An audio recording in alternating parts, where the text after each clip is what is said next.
So again, welcome back for those of you who are returning from the breakout rooms. I also want to extend a very warm welcome to the many additional people who are joining us today, including faculty and students, and also alumni and friends of our college who are tuning into this very special keynote today, delivered by our Dean Terri Weaver. You probably know that Dean Weaver is retiring in August of this year after what will have been 11 very productive years at the helm of UIC College of Nursing. And today's keynote is the first in a three-part series of special events honoring Dean Weaver's decade of leadership at UIC. So today we have asked Dean Weaver to talk about her many contributions to the science of sleep. Dean Weaver has spent decades studying the effect of daytime sleepiness on daily behaviors and on assessing treatment outcomes. This work has been supported by multiple NIH grants and additional funding. Her functional status measurement tool for sleep disorders, called the Functional Outcomes of Sleep Questionnaire, has become the gold standard for evaluating the impact of treatments for sleep disorders to improve quality of life. And it's been translated into 51 languages and been used internationally in many clinical trials. Dean Weaver's research career has been honored with many accolades, including the induction into the Sigma Theta Tau International Nurse Researcher Hall of Fame. She is a fellow of the American Academy of Nursing, and in 2018, she was named to the first class of fellows for the American Thoracic Society. Just a few weeks ago, she was named a fellow of the American Academy of Sleep Medicine, which is also honoring her this year with the William C. Dement Academic Achievement Award. This award recognizes her exceptional innovation and progress in the area of academic research. We have been very fortunate to have such an illustrious researcher leading our college for the past decade, and we are honored to have her here today to present at Research Day. So everyone, I'd like you to join me in please welcoming Dean Terri Weaver. Thank you, Eileen. You're welcome.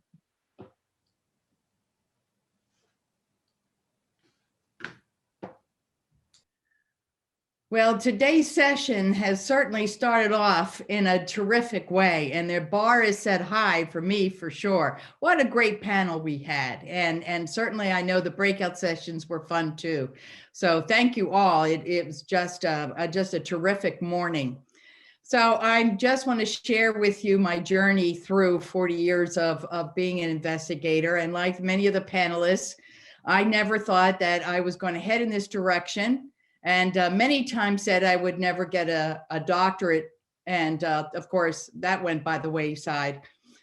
Just like I said, I would never be a dean, and thoroughly enjoy it. And so honored to have this celebration of a few years at the helm here at a phenomenal college.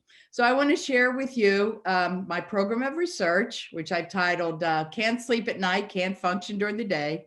And I hope to share a little bit for all of you, the undergraduates, graduates, faculty, alum, all that are here today, about some of the things I learned along the way.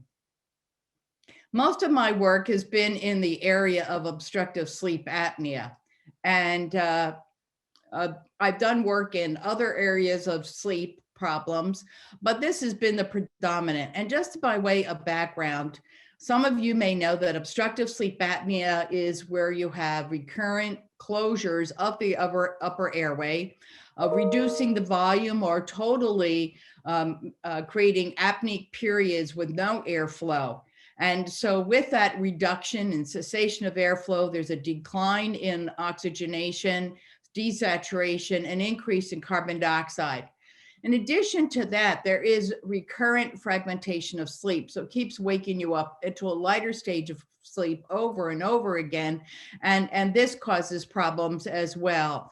And the way that we characterize disease severity is by the apnea and hypopnea index, which is the number of times there's cessation of breathing, which, as you all may know, is an apnea. And then also a decline in the volume, which is a hypopnea per hour of sleep. And this occurs in predominantly males, And if you look at the panel on the left, you'll see a normal airway, which is quite open around the retropalatal area. But then if you look at the right of an apneic, you can see someone with sleep apnea that there's a larger tongue and that the opening is quite small. So what happens when you go to sleep, the muscles that keep that airway open relax, the airway closes, and that causes the apneic and hypopneic events. And our major treatment, although there's others coming online, including nerve stimulation, is a continuous positive airway pressure therapy. And this has been primarily my focus, is to look at this treatment. What that does is that, as you can see in the panel on the left, is it essentially is a reverse vacuum cleaner. It pumps air in to keep the airway open, and it's worn at night, and the air is delivered via a mask. And there are all kinds of variety of masks and equipment now. And as you can see on the left, this is a very effective treatment. The more pressure, the larger the airway becomes. But you know, patients, when they put on the mask, they often feel like Hannibal Lecter in Silence of the Lambs, as pictured here on the right.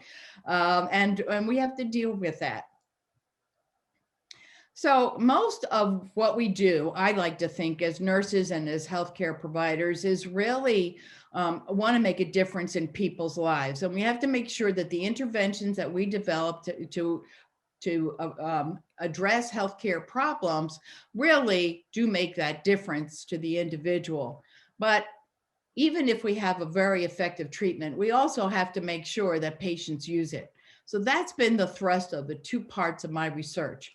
And most often, as with the panelists today, my questions were generated from my clinical practice as a clinical specialist. My background was as a pulmonary clinical specialist, who then drifted with my colleagues early on when obstructive sleep apnea started to be better known. And I was in clinic with patients, and I was treating them, and these questions came to mind. One was, what's the impact of daytime sleepiness on daily activities? And then how come some of those patients were sleepy, but others were not? And then what distinguishes the difference between those two?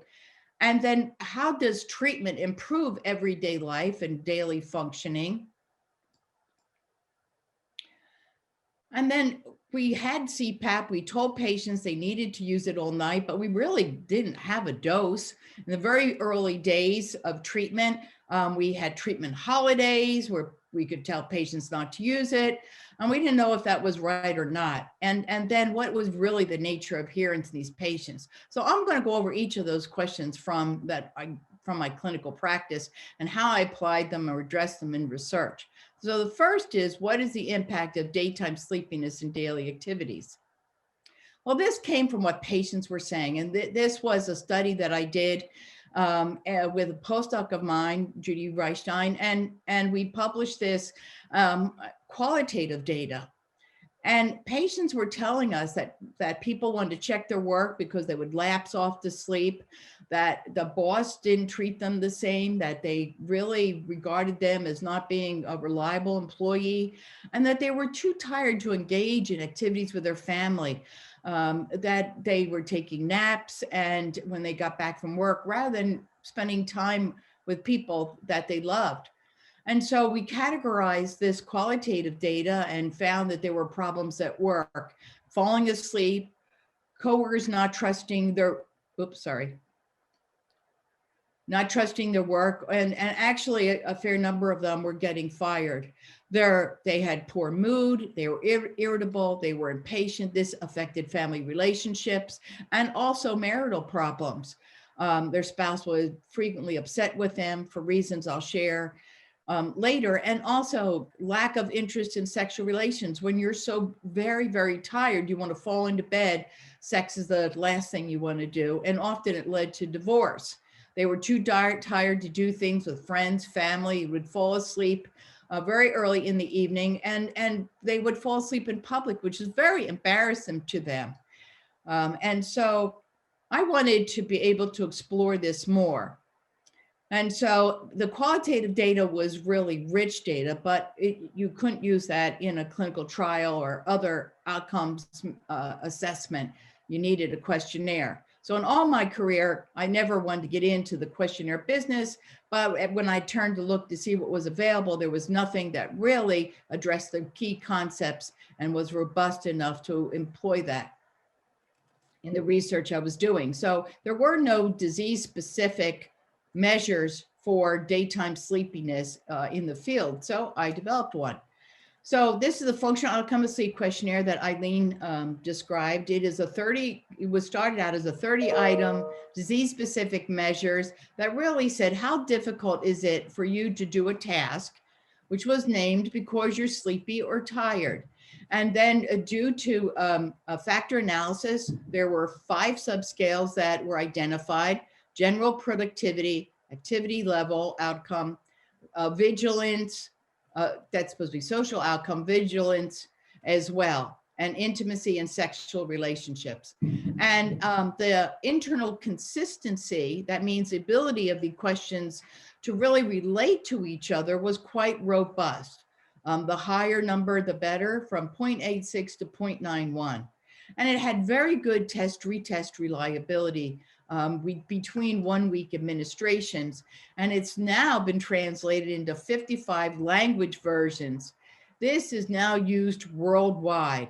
And one thing to remember when you're developing a tool and testing it is that even though it's in English, English isn't English. You have UK English, Australian English, South African English, Canadian English, where things are called, given different names for the same thing. And so we had to conceptually translate all of these to make sure it was appropriate. Same for Mandarin and Spanish. Spanish, you have US Spanish, Mexican Spanish, Chilean Spanish, Colombian Spanish, and they're all just a little bit different. So we made sure that this was conceptually translated and culturally relevant, and it was tested for clinical relevance as well. So you can see all the languages. This questionnaire is now used, as Eileen said, throughout the world. It's used by major pharmaceutical companies, Bayer, Merck, and others in their clinical trials, as well as in other investigations. And so the other validity that we looked at was whether or not it could differentiate between people had sleep apnea and those who were normal controls. So I had normal controls who did not have sleep apnea.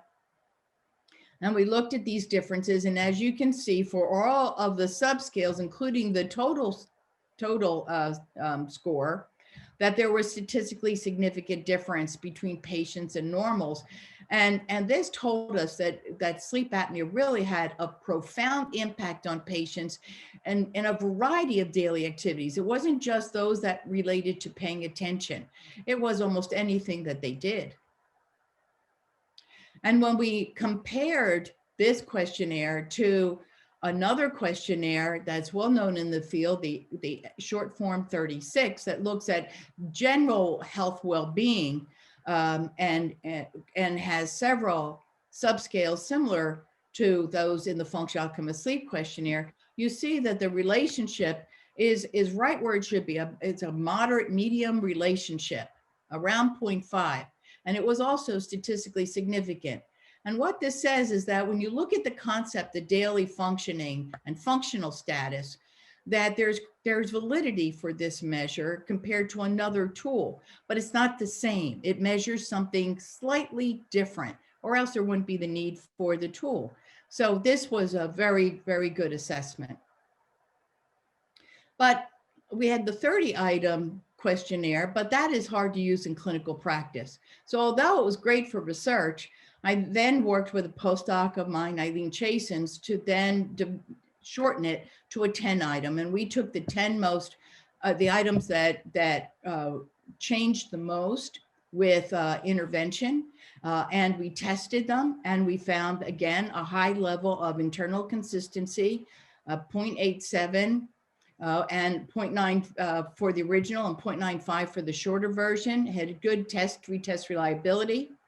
And it was also sensitive to intervention. And so we looked pre-post treatment of CPAP treatment. You can see that there was a big change in the effect size or the movement in the score, almost more than certainly one standard deviation, which really showed that it was sensitive to be able to detect changes with treatment. So now we had a tool. That's great. So we wanted again to go back to the question about the patients who aren't sleepy and what distinguishes them, the ones who are sleepy from the ones who aren't. This is an issue because if you're talking about treating patients, would you treat someone who's not sleepy when the primary reason for the intervention is daytime sleepiness? The other reason this is really, really important is that sleep apnea has an impact on many organ systems. It is associated with cardiovascular events, hypertension, renal disease, cancer. So there's a lot of implications if patients don't receive treatment. And the reason I moved into this area was because there's a paper that came out by Barbet that really looked at the differences pre and post treatment in individuals who weren't sleepy. And as you can see here, they used a sham device, a fake CPAP machine, and you can see that there wasn't much difference between the sham device and the actual treatment in these patients who aren't sleepy. So what do we do with them? So we needed to understand this much better. So luckily I got funded by National Heart, Lung, Blood Institute to do an assessment of this. This was work I started at Penn and then luckily worked with Dr. Prasad here at UIC to publish the results. And so we looked at two measures of sleepiness.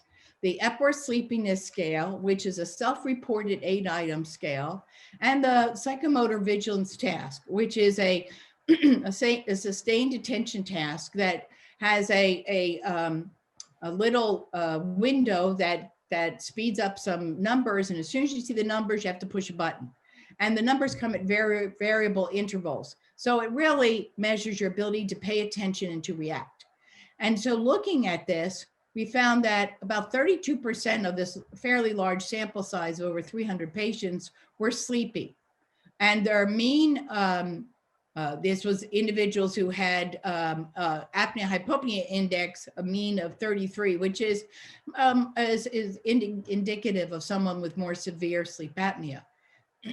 However, individuals with a similar level of disease severity were not sleepy. So it wasn't just disease severity. So these individuals who weren't sleepy by self-report and they weren't sleepy by a more objective measure via the psychomotor vigilance task. And then there were individuals who were discordant with regard to they were sleepy on the Epworth, but not on the PVT and vice versa. So then I looked at a number of variables that could play a role, and we measured everything. And what we found was that race played a role. Now, I don't think it's race per se. We collect demographics because we're required to by NIH, and lo and behold, this just jumped out as highly statistically significant. I think it reflects health equity. I think it reflects socioeconomic status, and we have to understand it better. Other variables include being more morning or eveningness, and that was statistically significant, as well as the arousal index, which is a physiologic measure of the number of times sleep apnea creates an arousal in the individual and sleep to a higher level of sleep. And you can see that's statistically significant. And not shown here with further analysis after this paper was published is that IL-6. So we looked at inflammatory markers, and IL-6 was also, IL-1 was also statistically significant, and TNF alpha was almost made significance. So the question is, now we know that there are individuals who are sleepy and those who are not, and the reasons behind it. But before we could move further, we needed to understand whether CPAP really, truly made a difference. Now, in this study, the reason I looked at those who had more mild sleep apnea was that most of the research up to this point was done in those who had more severe disease.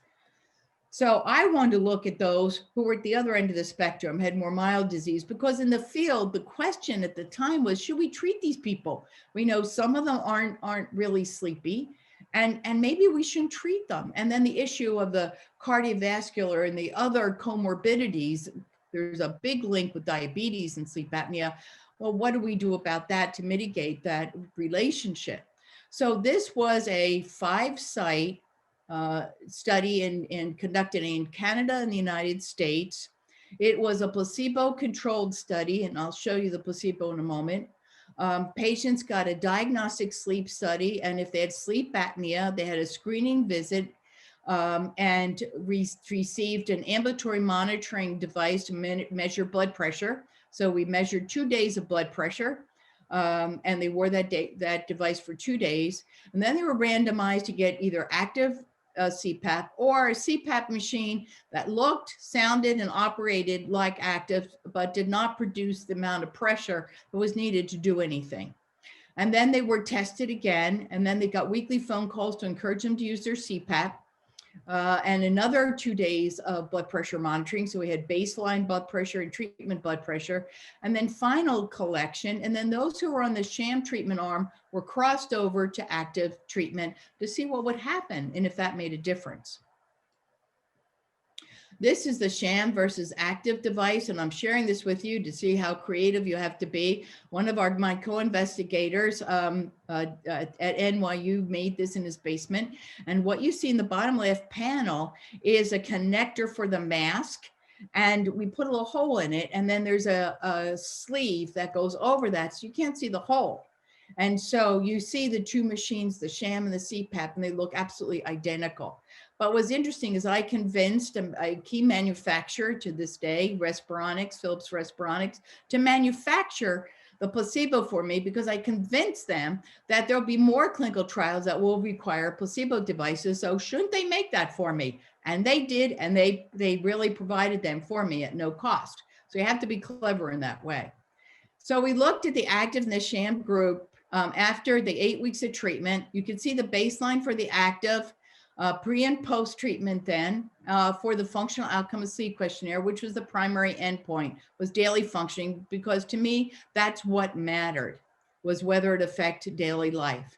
And so the mean change here, you can see, and it was statistically significant and a pretty good effect size or difference. The sham, as you can see, there was no statistical significance, and the differences here are shown in the bottom left graphically. You can see the active group compared pre and post, dark blue pre, lighter blue post, compared to the sham group. And you can see also that the change between these groups here, and there's more change with the active than the CPAP. And when we compared that change, we saw that there was a pretty moderate effect size between the two groups. In other words, there was a difference in the degree of change from baseline to treatment, controlling for the baseline value between the active and the sham group, and it was highly statistically significant. But we also saw differences in our secondary endpoints, one of which was the SF-36, which I mentioned before. So we found differences in physical but not mental functioning, also bodily pain. Pain and sleep are very highly related. We're still trying to understand that because there's no actual pain associated with obstructive sleep apnea. So that's really intriguing. Their general health improved, and of course their vitality or their ability to be active also was statistically different. Self-reported sleepiness was also improved, as well as we looked at mood with a profile mood state, and people were less fatigued. They had less confusion and bewilderment. And overall, they had less total mood disturbance. So we improved not only their daily functioning and their daytime sleepiness, but also we improved their psychological status. When we looked at an objective measure of sleepiness and sustained attention, looking at the using the psychomotor vigilance task, We found that there was also a better response time, and they had fewer slowed events. And we also looked at blood pressure. And this is, usually you need a huge number of people to see a change in blood pressure. But we did see a difference, a statistically significant difference in diastolic blood pressure with the use of CPAP treatment. So when you look at this, whether you're talking about daytime functioning, sleepiness, mood, response time, or just blood pressure, CPAP really had a profound effect. So we know this treatment works. Question is, will patients use it? And will patients who aren't sleepy use it? So that led us to my next question. What should be the treatment dose? As I said, we had this treatment, we told patients to use it, but we did not ever give them a specific dose. We did not know at the time I did this study whether 2 hours was different than 4 hours, that was different than 8 hours. And so I decided that in order to understand adherence, I had to understand the nature between hours of use and key outcomes. So most of the studies that had been done prior to my research was done in all comers, everyone who was, whether they were sleepy or not. And I've already shared with you that there are patients who aren't sleepy. So if you include in your study patients who aren't sleepy and you're looking at whether or not the treatment makes a difference, you're not going to see a change. So that's going to blunt the response.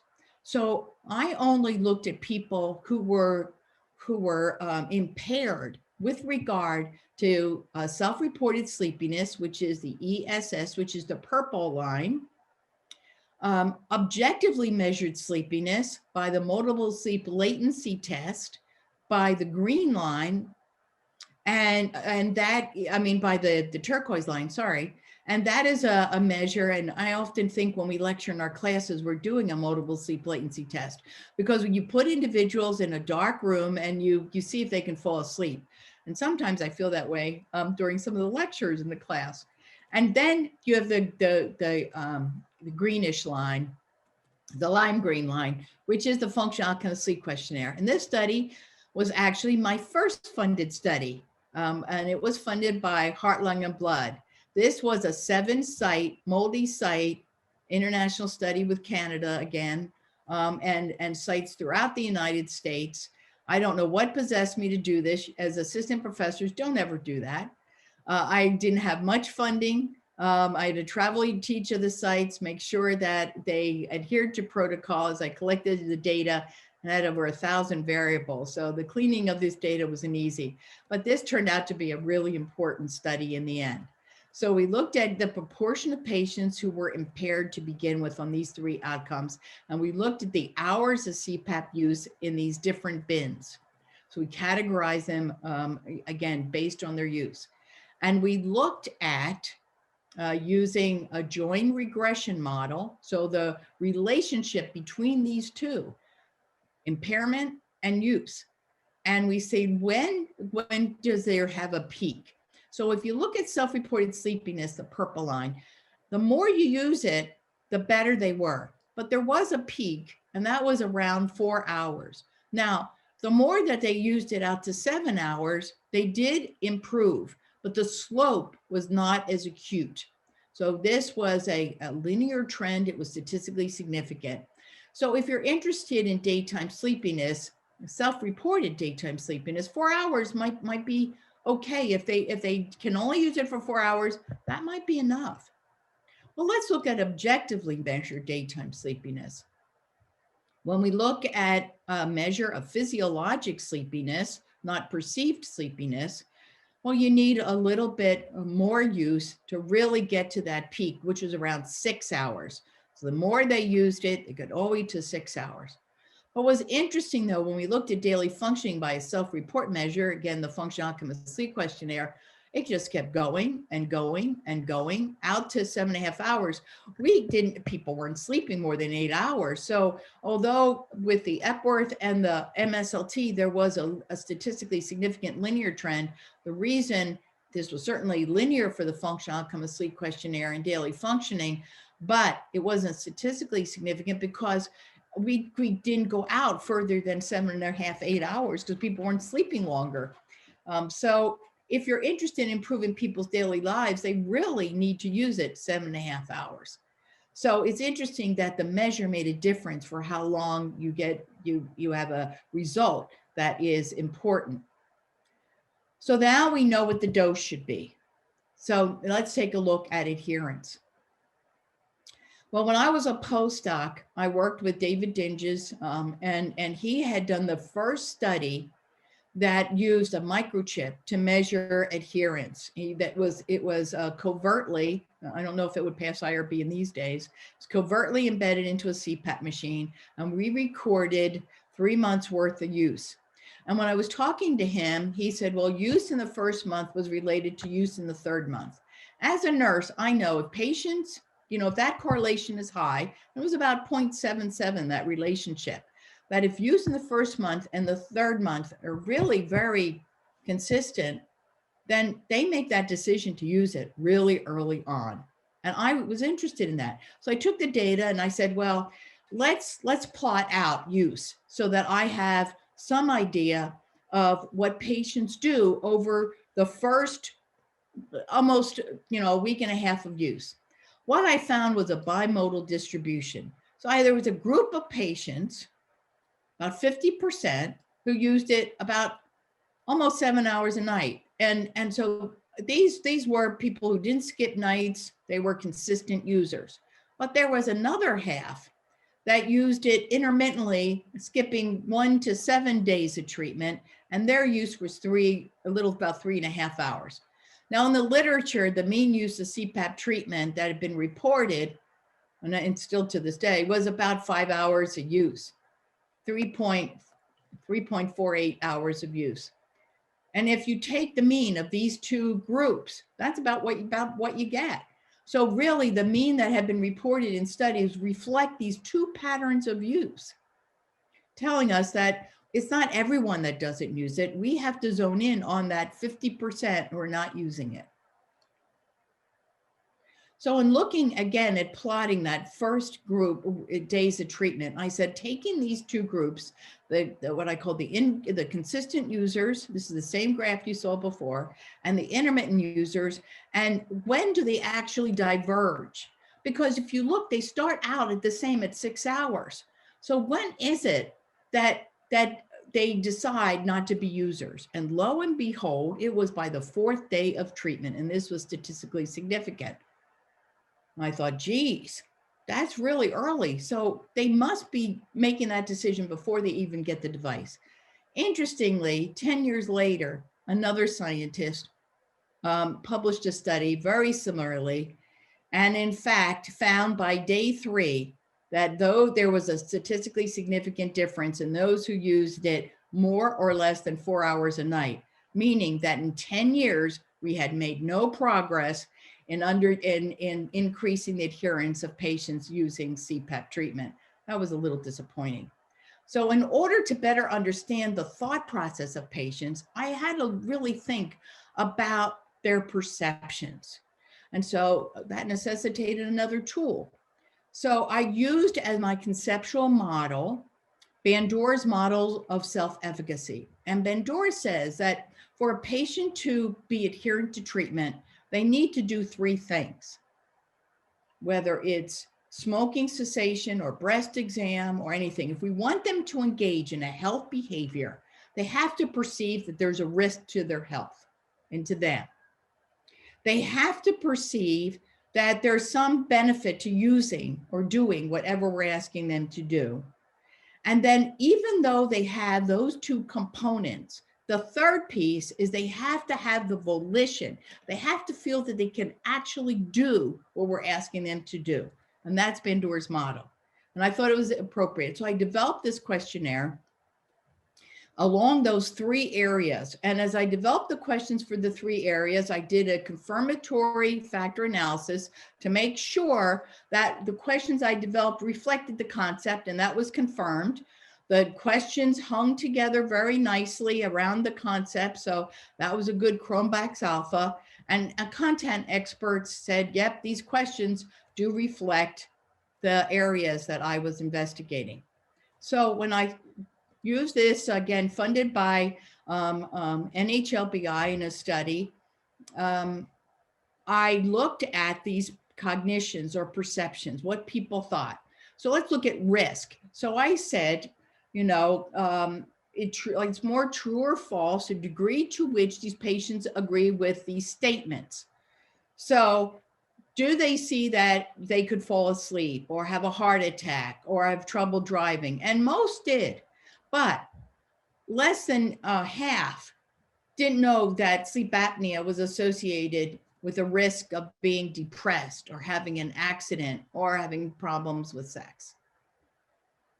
When I went on to then say, okay, if you use CPAP, what's the benefit? So these are some of the benefits that were in the literature at the time. Snoring will go away. Your bed partner will be a happy camper because you're not snoring, you're sleeping better, you're feeling better, you won't have an accident.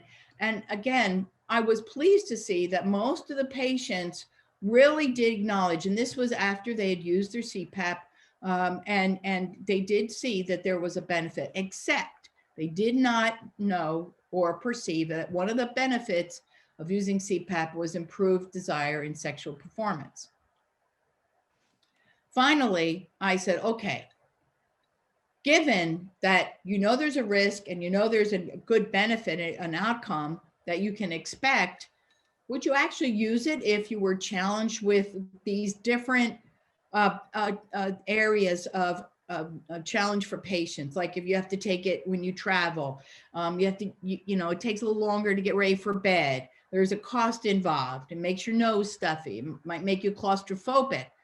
So, I looked at this, and again, most would still use it. They agree that, yeah, they would overcome these obstacles and use their CPAP.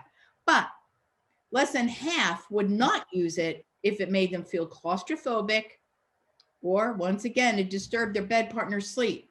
Now, remember, it's often the bed partner who brings them into the clinic because they have the snoring and restless sleep associated with sleep apnea that bothers them.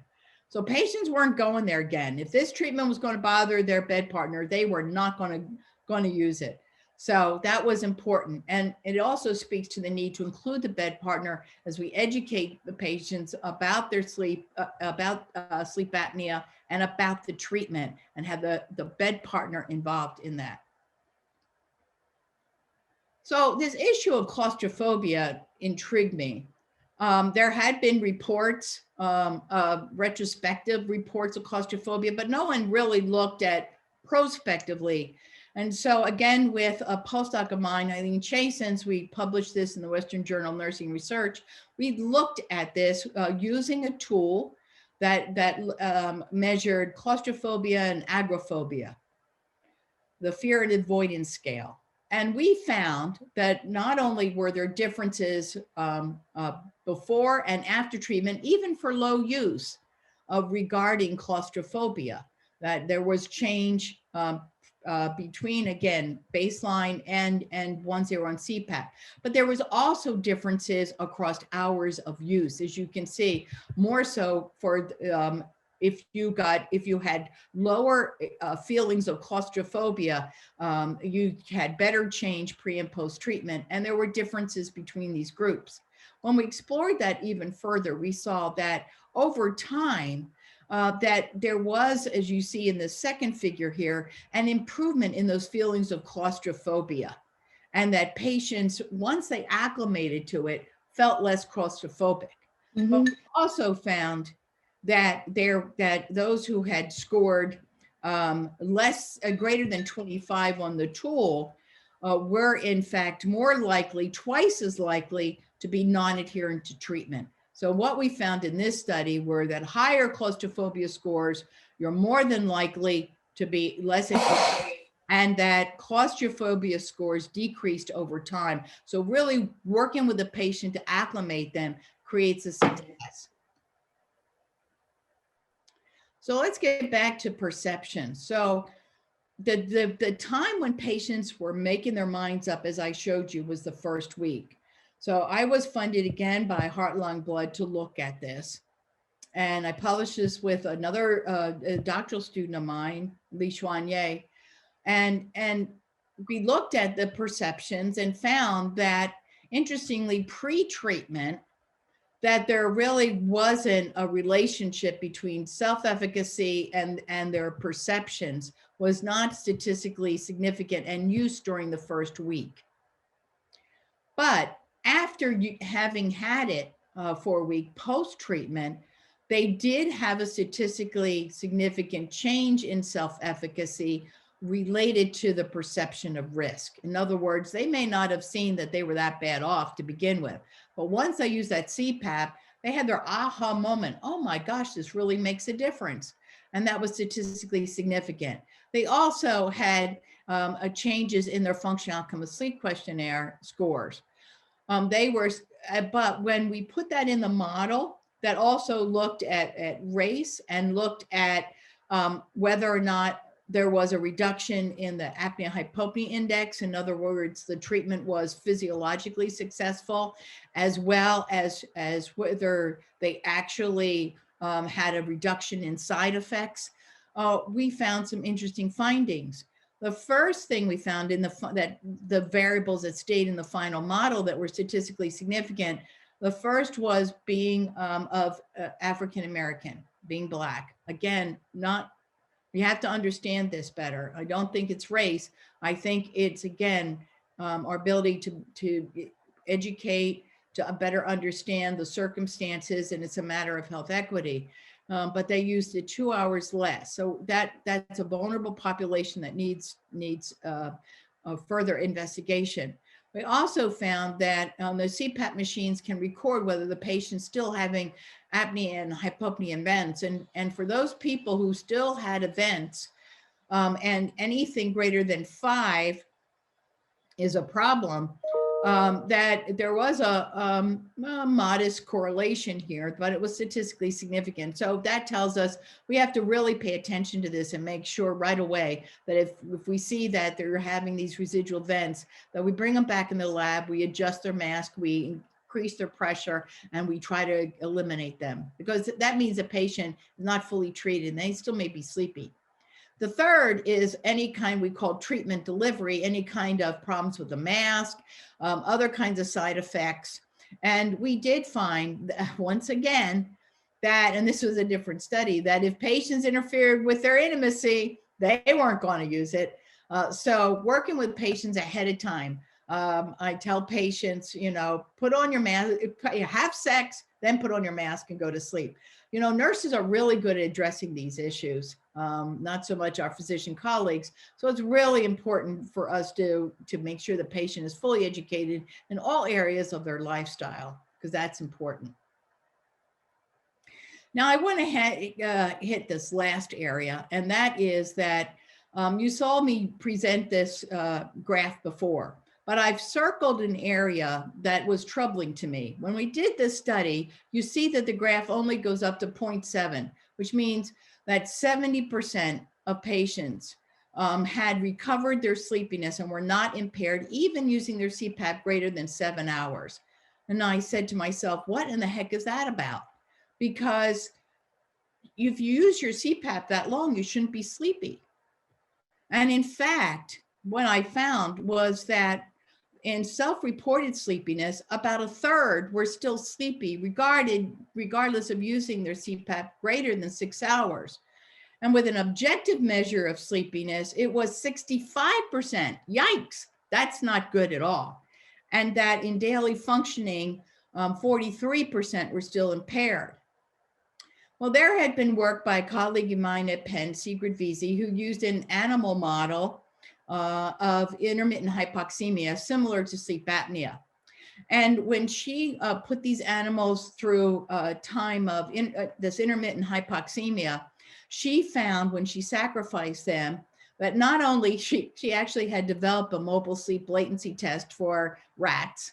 It was very interesting, but she found that these animals were still sleepy. And so she looked at these rats, and she sacrificed them, and she found that they had a 40% loss of noradrenergic and dopaminergic neurons, which means that some of the transmitters that are responsible for alertness and inhibiting sleepiness in sleep apnea were not as active as they should be. And that was a problem. And she also found that axons in the brain were damaged and had died. And she did this with identifying a substance called capase 3. And she saw that, that in fact, there was neuronal death in these animals who had sleep apnea.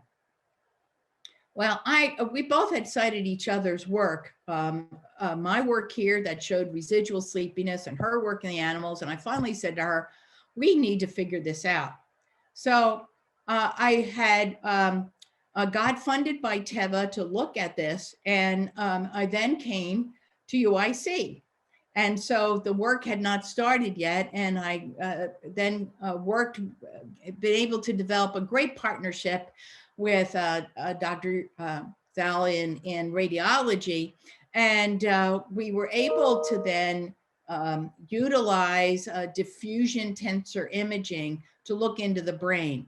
Now, you know, we can't sacrifice people like we can animals to look in the brain. So there's a lot of MRI studies now in sleep apnea. We know that there is less a loss of gray matter and some white matter in sleep apnea, but no one had really looked at it in terms of the relationship of sleepiness after treatment. So this was one of the initial studies that did that in people who were, you know, looking at, there had been studies that looked at sleep apnea in general after treatment, but not those who had residual sleepiness. So if you look at the panel on the left, what we did was we looked at a number of variables comparing those who used their CPAP for what we'd consider a good length of time. So that should reduce their sleepiness. So that was greater than 6 hours, 6 hours or more. And we looked at, or 5 hours a night or more. And we looked also at whether they were sleepy. And we used an objective measure of sleepiness, the psychomotor vigilance task I mentioned before. And we said, well, will individuals who have lapses in attention, in other words, there's a signal and they don't respond. And when they have more than 5 of those in a 10-minute period, we consider that to be excessively sleepy. And so that's how we define the sleepy group. So we looked at those who were not sleepy and those who were sleepy. In the not sleepy group, we did a skeleton of their brain and we looked at several measures. Fractional anisotropy, that really looks at the integrity of the axons. We looked at mean diffusivity, which looks at the integrity of the myelin. So the ability to conduct the transmission and also the axon structure. We looked at axial diffusivity and radiodiffusivity, which is looking around and along the myelin. And we looked at these 2 groups. What I'm circling here is where we initially saw differences, and that was in mean diffusivity.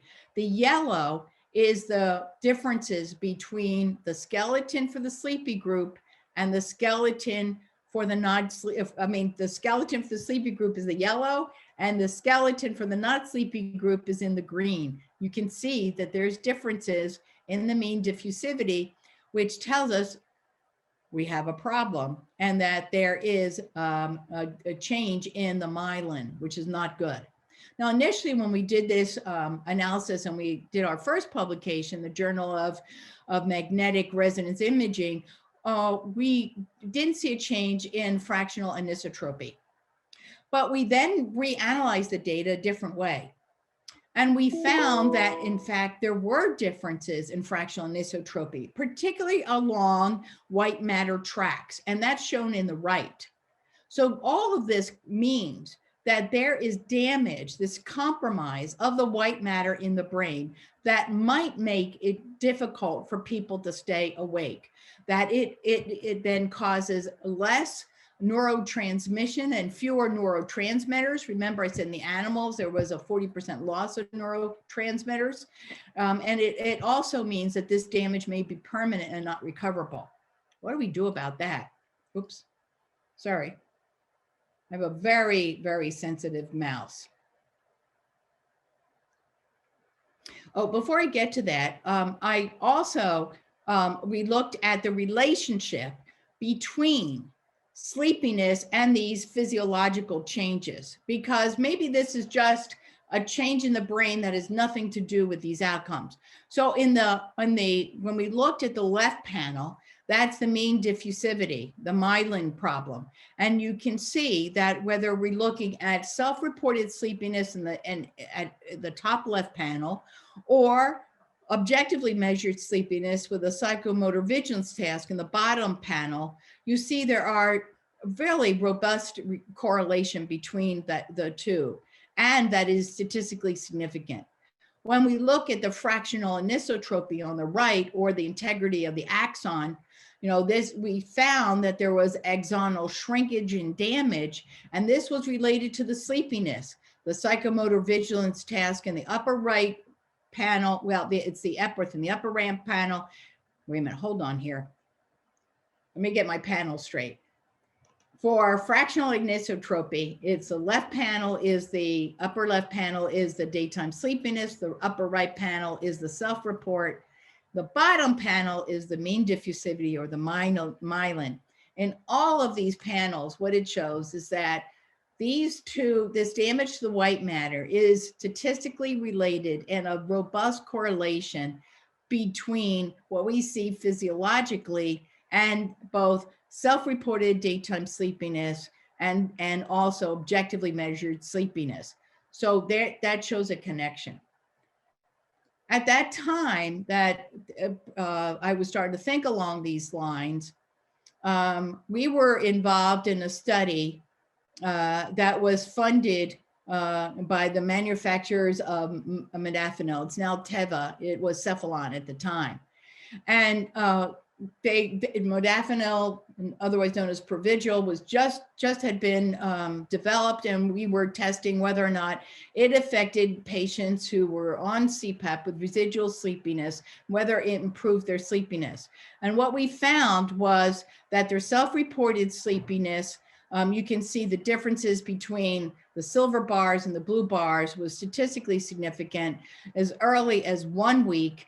And on the bottom left is the sleep latency, or this is that objective measure of how quickly can you fall asleep in a dark room, which is measured by electroencephalogram. So it's an objective measure of sleepiness. And by week 4, there was a statistical significant difference. When we looked again at daily functioning using the Functional Outcome of Sleep Questionnaire, we saw statistically significant differences in daily functioning by the first week that was maintained all the way at the 4th week, which tells us not only does this alerting medication improve sleepiness, it also improves the ability to function. Now, I had the privilege recently, we're now up to more current events, to be able to participate as a site principal investigator in a 62-site international study of a test of a new alerting drug, which is solriamfetol, now on the market as Sunosi. You might have seen the commercials that have recently aired about sleep apnea patients, are they as alert as they should be, and the flying pig. I'm sure you've seen it. So this randomized controlled trial, placebo controlled, this is the protocol. Patients were titrated from a dose, low dose up to either up to 300 milligrams. And then at week 4 to week 8, they were randomized to whether they got a placebo, whether they got a low dose of solriamfetol, 37.5, or 75, 150, or 300 milligrams. And then they were followed out to 12 weeks. And then we also always follow patients after we test anything that's an intervention to make sure that patients are safe. And what we found was that on the right panels, when we look at the lower right, B, that for self-reported sleepiness, that there was a beautiful dose response. That patients who this is both patients with narcolepsy, as well as patients who had sleepiness, daytime sleepiness, who were treated with for their sleep apnea, whether it was CPAP, surgery, or any other treatment. And you can see that this medication really did improve their sleepiness for these two groups. This is data combined for both groups. You can see the dose response here, with the green being the low dose, the yellow being the 75 milligram, the reddish kind of color is 150 milligrams, the maroon, I guess, and the blue being 300 milligrams. When you look at the upper right panel, you can see that's also true for objectively measured sleepiness using the maintenance of wakefulness test. This is like the maintenance of sleepiness test, except we put someone in the room, we say, see if you can stay awake, which is different than saying, seeing if you can go to sleep. And we give them 40 minutes and we see if they fall asleep. People with narcolepsy and people who have sleepiness who are on treatment, they fall asleep pretty fast. But we see that, again, a dose response, beautiful dose response here, there that proves that they were able to stay awake on the larger doses. When we looked at the functional outcome of sleep questionnaire, which is the left graph, you see again another dose response. You can see that the higher the dose, the more response. And then we were able in this study to also determine the minimally important difference. In other words, what is the change that you want to see that is clinically relevant? And we determined that was 2 points. And you can see that all the way across all the doses were above that dotted line, which means this was not only a statistically significantly important change, this was also a clinically important change between this and placebo. And the dosage now is being marketed is the 150 to 300 milligrams. And finally, what we are now about to publish, it's in this last revision, it's gone back in, they wanted one figure adjustment, which we've done. So we hope this is going to come out in the Journal of Clinical Sleep Medicine, looking at efficacy. Effectiveness asks the question, does the treatment work? Efficacy asks, or effectiveness asks whether or not in a normal situation does the treatment work. Because in a controlled clinical trial, wherever all the variables are controlled, you can have efficacy, but you may not have effectiveness in the real world. So in this case, patients were, again, they kept on their dose. We even did a random withdrawal of some patients. We took away the medicine to see what happened, and we followed them out 40 days. And you can see here over these weeks, 52 weeks of treatment, they overall is in the blue at the bottom, that there was able to have from the time that they at week 14 when we followed them after they were ramped up on their dose, that there was no decline, that they were able to still have efficacy. In other words, there wasn't an initial bump and then a decline. It was sustained. And that's true also whether it was for those with narcolepsy, which is the green line, or those with sleep apnea, which is the yellow line. So all of them maintained their effectiveness, and that was really important. And this is with the daily functioning and the functional outcome of sleep questionnaire. So I like to think that over these years, I've been able to address these clinical questions. One, the patient, do they have an impact of daytime sleepiness on daily functioning? Absolutely. And it's a variety of activities, not just those that require alertness. Do all patients manifest daytime sleepiness with sleep apnea? Some do, some don't, and we need to understand that better. Does physiology distinguish it primarily? No. And so we have to understand that. Does CPAP treatment improve daily functioning? Yes, but the treatment, there are still people who are sleepy. We know that that might be related to white matter compromise, and that alerting drugs, medications work. And we have to better understand that. And then what should be the treatment dose? And that depends on your outcome, daily functioning or just merely a change in self-reported sleepiness. And finally, what about adherence? We know that there is a bimodal distribution. There's two groups, that the treatment's effective, but that there are specific beliefs and some of our patients who in fact are not as adherent, and we have to better understand that. So I think that throughout my program of research, I have been able to document that treatment makes a difference and contribute to understanding how patients use this treatment. And finally, I just want to thank the team that I started with at the University of Pennsylvania Center for Sleep and Respiratory Neurobiology, now called the Center for Neurobiology and Circadian Rhythm. Dr. Pack and Dr. Dinges were my mentors. Boy, did they whip me into shape as an investigator. Greg Mazelin was a statistician through all the research I've shared with you. Although I know Elena Steffens also worked with me on some of the more recent publications. And Sam Kuna was a great partner in our research as a sleep physician. Below are just some of the postdocs that worked with me on the studies that I've shared with you.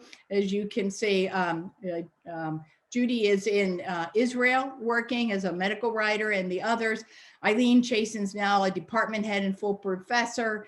Amy is an associate professor at Penn, and Lee Chonier is associate professor at Northwestern. On the left, we all were recently invited to Beijing in 2019.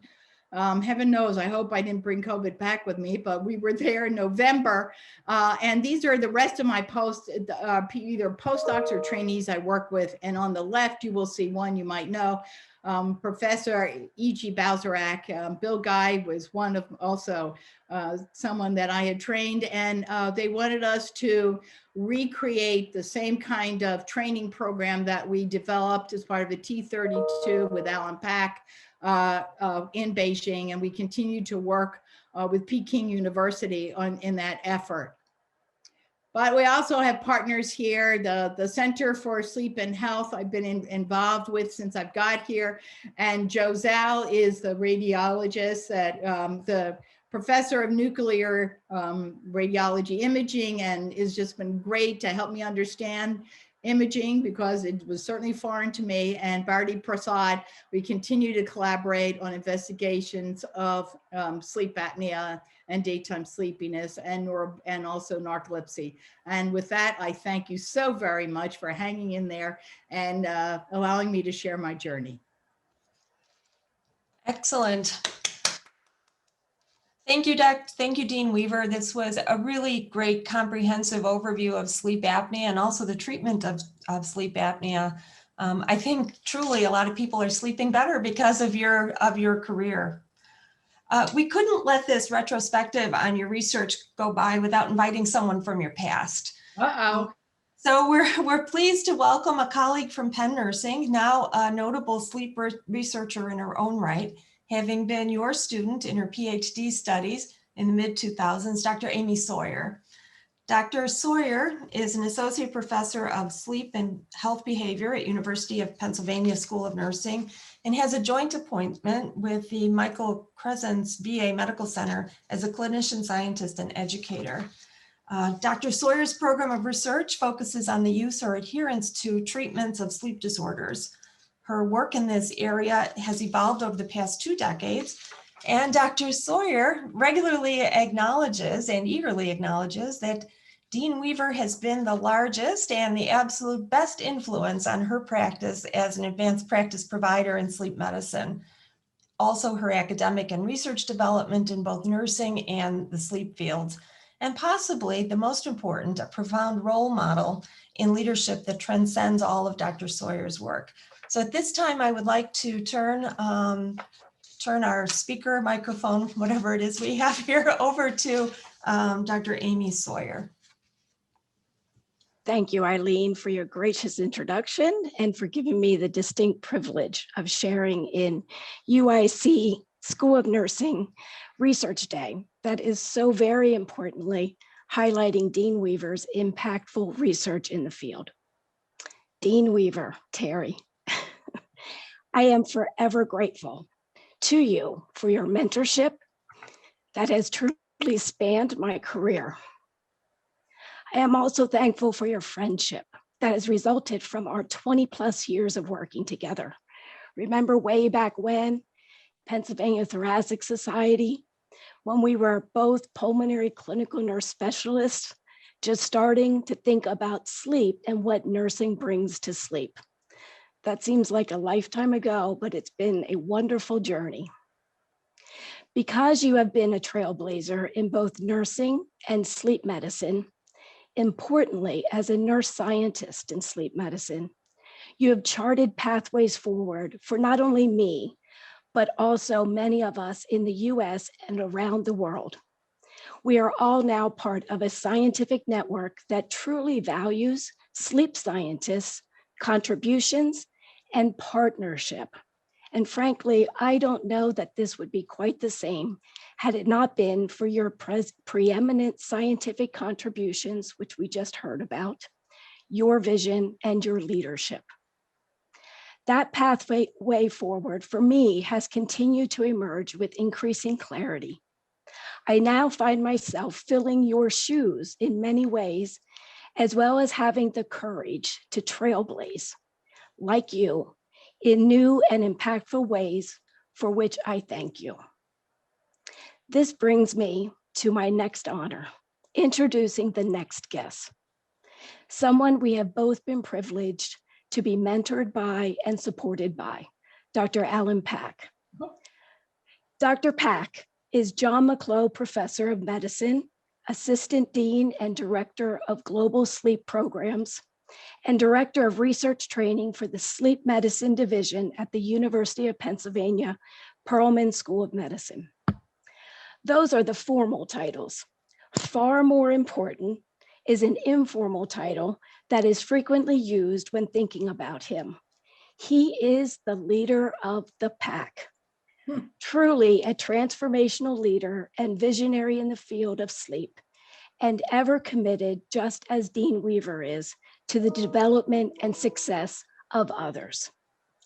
When Dr. Pack received a Lifetime Achievement Award from the National Sleep Foundation in 2010, his own words are relevant to this Research Day event. Dr. Pack believes that the sleep field should focus every effort on reducing death and disability due to sleep disorders and sleep deprivation. The way to do this, he says, is through good science that informs public policy and by focusing clinical programs on excellent outcomes. And I quote, "Our future is to show that we can get enhanced outcomes of care. At the end of the day, we need to be a field that changes people's lives." And we can see that through and through Dean Weaver's research and her commitment to the field. This message certainly resonates among all of us gathered here today to celebrate Dean Weaver and her preeminent scientific contributions. It is my honor now to welcome Dr. Pack to today's celebration, and I am sure we will all enjoy this moment with Dean Weaver and Dr. Pack. You're making me cry in front of 300 people. So sorry. So Amy, thank you very much for that very generous introduction. And obviously I've known Terri for many, many years, and I'll just give you a sense of the personal journey I've had with Terri. So I have to take some responsibility for Terri doing sleep research. Because when I first got to know Terri, she was doing her PhD and she was studying COPD. And I said to her, "Terri, sleep's it's a much more interesting field. There's a lot more to be done." And we were able to persuade Terri to go into sleep research. And she did a postdoc, as she indicated, with David Dinges and I. I think David and I taught her some stuff about sleep. We actually, I think, learned more from Terri than she learned from us. No. Because, you know, one of the things that Terri knew very well, given her previous training, was how to go about designing questionnaire instruments and validating them and so on. And while we're on that paper, the FOSC paper, the Functional Outcomes of Sleepiness Questionnaire, this was really Terri. We helped, but this was really Terri. And as she indicated in that really excellent talk that she gave on her scientific journey, that, you know, that questionnaire became a really very important tool for our field. I think you said it's now been translated into 55 languages. And so she built a disease-specific quality of life instrument that's really been very important for our field. She then moved on and learned how to do clinical trials. And she talked there a bit about the catnap study. I think it's really important to indicate that our own field has done a pretty terrible job at clinical trials. We're very good at publishing negative clinical trials in very high impact journals. like the Apple study, the SAVE study, and so on. Terry's study was positive. It was well designed, it was well executed, and it's one of the few positive randomized clinical trials supported by NIH in our own area. So she has to take enormous credit for that because the other trials have not been that great. Then Terry, one of the things that Terry did when she was in the nursing school at Penn is she spoke to me about developing a training program. And the nursing school had these limitations and a number of grants and all of that stuff that nurses could submit. And she persuaded me to put in a grant with me as the PI, and Terry was a joint PI, basically doing it was her thing. And we did develop a T32 for nursing research. I've run other training grants, and we continue to have that one. And that one is the most successful training grant we've had. We've had, I think, 9 people with K99s, one of them being Amy. Everybody in that training grant had a faculty position. Many of them are continuing to do very active research in their field. And I think it really built, I mean, that training grant, people who were trained in that training grant are now all over the country. And I think it's really built a whole cadre of people who've gone on to build very successful careers in nursing research.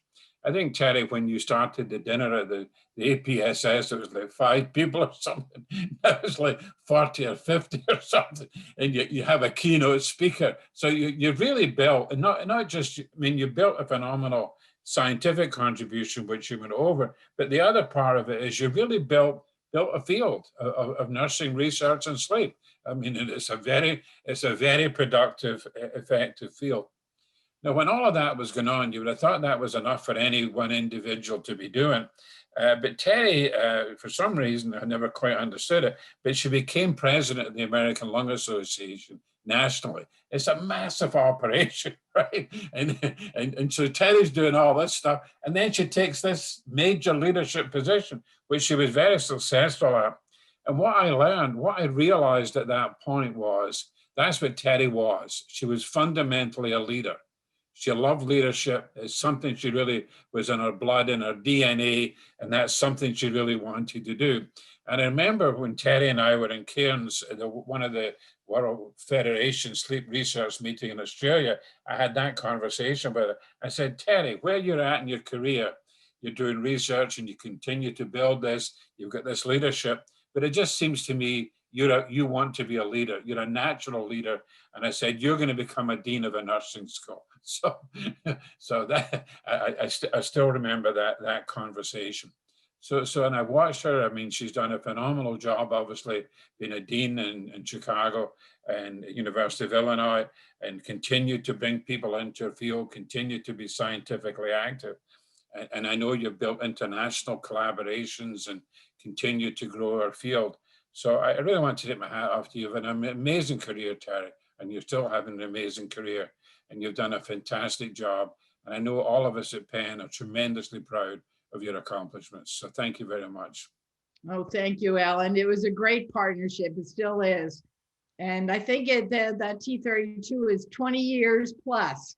Right. Of training people in the area of sleep, and I couldn't have done it without you. And and I wouldn't be sitting in this chair, not the home chair, but my work chair. So I certainly would not be a dean if it weren't for you, who kept saying, Teddy, my dear, you should go be a dean. And I kept saying, no, I'm just going to be a scientist. I'm happy. I'm doing that. And said, no. And if it weren't for you, I wouldn't be here. So on many fronts. So it's been a phenomenal friendship and collaboration. Thank you. Well, and Amy, What? Couldn't ask for a better student who went on to do this fabulous things. The first K99 RO at Penn, Right. one I had, and it was just great to watch your career. So it just, thank you, both of you. It's just been just terrific. Okay. Well, thank you very much indeed. I Oh. appreciate you taking the time. Right. Oh, no, So that was a great talk, by the way. I really enjoyed that. Well, you were part of all of it. So from the No, very beginning all the way through. Right. Great job. So thank you, Dr. Pack and Dr. Sawyer. I think, Terry, from all of us, we can say that we're pleased that you took Dr. Pack's advice and became a dean at our school. For all of the students on the call, I think you can see that we all have mentors along the way, and it's absolutely the best when you're able to stay friends with them throughout your career. So I would, at this point, like to move forward. And as noted, Dean, Dean Weaver's keynote today was the first in a three-part series celebrating her decade of leadership at UIC.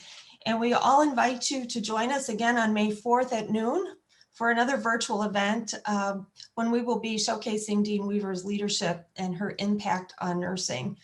So you can learn more about that at go.uic.edu, Decade of Nursing.